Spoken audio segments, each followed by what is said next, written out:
I want to talk some deep truths about your moon sign and who you'd be most compatible with in an intimate relationship. If you have an Aries moon, you don't like to be angry, you just hate feeling powerless. When something hurts, you'd rather react than sit in it. And people might think you're impulsive, but really you're just terrified of emotional stagnation. You need someone who doesn't try to control you when you're feeling absolutely raw. You feel safe the most with Libra moons or Cancer moons. If you have a Taurus moon, you feel things really deeply, but you move really slow on purpose. Once you trust someone emotionally, you're in for life. What people miss is how hard change is for you, not because you're lazy, but because emotional security is sacred. You need consistency, not drama disguised as passion. You're going to feel the safest with a Cancer moon or a Scorpio moon. If you have Gemini moon, you don't avoid feelings, you dissect them.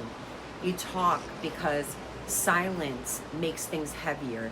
When emotions get overwhelming, you intellectualize to survive. And people think you're detached, but your mind is actually protecting your heart. You're going to feel safest with a Sagittarius moon or an Aquarius moon.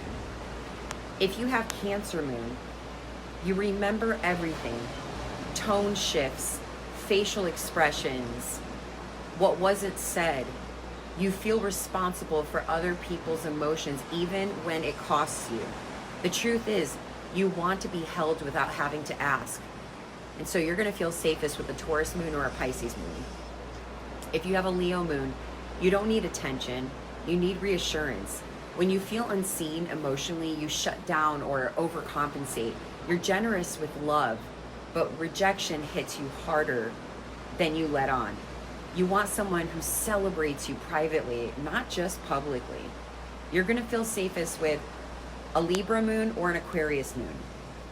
If you have Virgo moon, you're going to notice everything, the shift in energy, the subtle change in behavior. You try to fix things before they break, especially people. What you don't say is how anxious you get when emotions feel messy or undefined. You need someone who lets you relax without needing improvement. You're going to feel safest with a Taurus moon or a Pisces moon. If you have a Libra moon, you feel responsible for keeping the emotional peace, even when it means swallowing your own needs. Conflict feels like failure to you. What people don't see is how lonely it can be always being the emotionally reasonable one. You're going to feel the safest with a Leo moon or an Aries moon.